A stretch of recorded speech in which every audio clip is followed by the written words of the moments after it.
James Michael Curley, 4 times mayor of Boston, member of Congress, governor of Massachusetts, unsuccessful candidate for the Senate, son of Roxbury. Actually, his parents were Irish immigrants. His father died when he was 10 years old. Curley worked, finished about the 6th grade education, tireless worker, campaigner. He formed a political club in Roxbury, the Tammany Club, and in 1903, a Boston newspaper said, "Never before has so much power been held by one person." This was when Curley was just a city councilor, tireless at finding jobs for his constituents, at finding work for people, and in 1914, he was elected mayor of Boston. On his first day in office as mayor in 1914, James Michael Curley, leaving City Hall, saw the cleaning ladies on their knees scrubbing the marble floors. And he said, "You should only kneel before God." He had them get up, and he had the city buy long-handled mops, so these women would not have to kneel and scrub the hard marble floors. The Republican legislature realized that Curley would be re-elected as many times as he chose to run, so they changed the law so that a mayor of Boston could not succeed himself. So Curley left office and then 4 years later ran again. This time he could run as an outsider, was again elected mayor of Boston. And then I was out again, and then in 1930 ran again for mayor and was overwhelmingly elected. Now, Curley's real secret was in constituent services, in knowing people. His first term in office, he said he talked to every voter in Boston. He eliminated the rungs of hierarchy you would have to go through to get something done. The ward bosses had functioned as intermediaries with the city bureaucracy. If you needed something from the city, you would go to your ward boss. Curley puts the ward bosses out of business because anyone could talk to the mayor. And he tells all city officials, city employees, their job is to work for the people of Boston. Now, Curley also helped the poor by building parks in neighborhoods, doing improvements in neighborhoods, putting people on the public payroll, and did this by raising taxes. This means Boston doesn't have a favorable business climate, and for much of the 20th century, Boston is losing its tax base. So we really have two sides of James Michael Curley: the mayor of the poor, the defender of the neighborhoods, the guy that people in Charlestown, Roxbury, South Boston, the South End will vote for, commit themselves to, and then the Curley who was always at odds with the bankers of State Street, with Beacon Hill in the Back Bay. At one time he said he would sell off the public garden and instead invest that money in parks in the other neighborhoods. So Curley, though, was able to talk to people. When Curley was the mayor, you knew Curley was the mayor. He wasn't taking orders from anyone other than the people who had elected him. So a real magic about James Michael Curley. An interesting legacy. Is he the Purple Shamrock, as one writer called him, or was he the Rascal King, as others called him? Was he corrupt, or was he doing this for a friend? In fact, in 1903, when Curley was running for the Board of Aldermen, a constituent, who was one of Curley's supporters, wanted to become a postal worker. Unfortunately, this man could not pass the civil service exam, so Curley took the exam for him.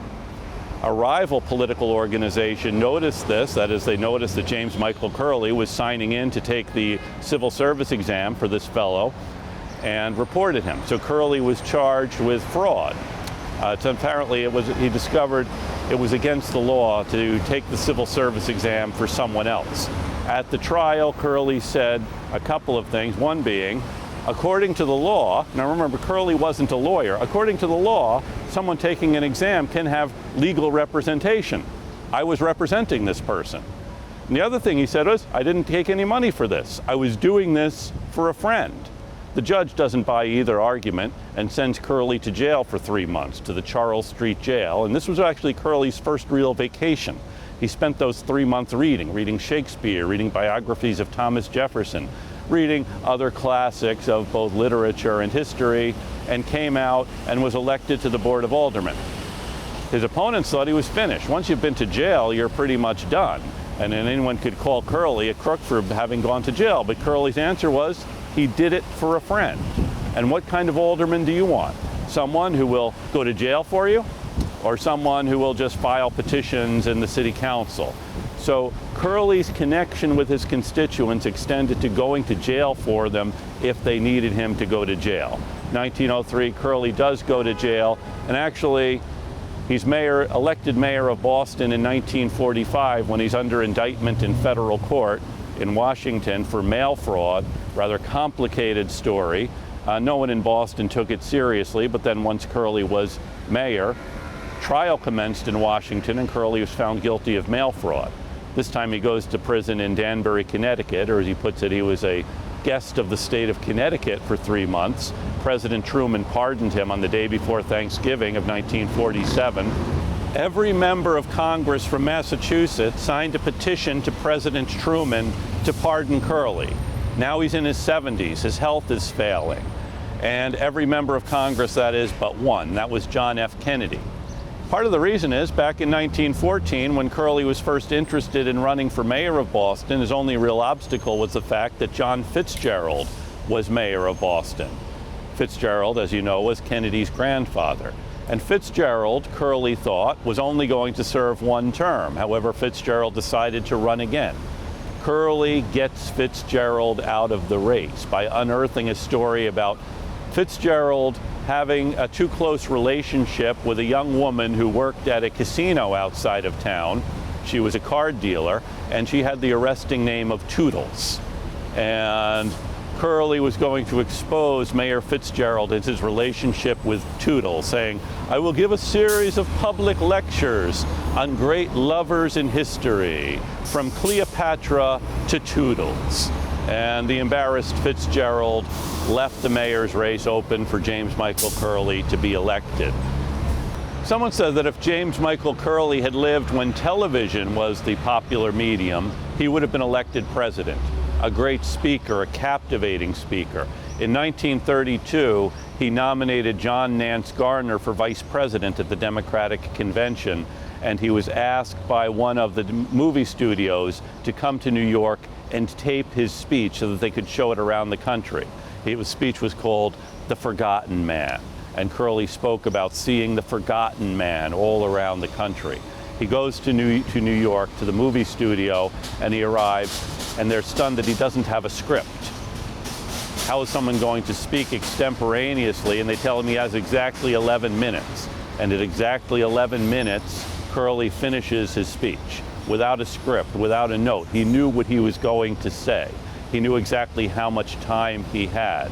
And gifted speaker, gifted orator, the movie was shown throughout the country. Curley spoke around the country, and according to Curley, helped elect Franklin Roosevelt president. Now, one of the real classics of American political literature, really of American literature, is the novel The Last Hurrah, based kind of closely on the career of James Michael Curley. In The Last Hurrah, Frank Skeffington is an old mayor of Boston running for a final term. He invites his nephew to come and watch how this campaign is organized. And at the end of the novel, Skeffington loses to a younger guy, and then his health declines. He's on his deathbed. And as his eyes are closing, a political opponent of Skeffington, related to the narrator, happens to be in the room. And as Skeffington's eyes close for the last time, he says, this old man says, "Surely, if he knew back then what he must know now, he would have done things much differently." And there's a stirring on the bed. Skeffington sits up and says, "Like hell I would." And Skeffington then dies with a smile on his face. Now, the novelist, Edwin OConnor, had entered a competition to write a novel about any subject, and he chose to write about James Michael Curley and his political career.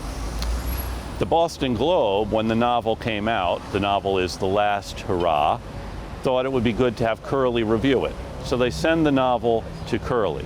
Curley's lawyer reads it first and thinks that Curley should sue OConnor for libel. Well, OConnor then hears that James Michael Curley is about to sue him, thinks his career as a novelist is pretty much over. One day, OConnor is walking past the Parker House, and who does he see coming out of the Parker House but Governor Curley?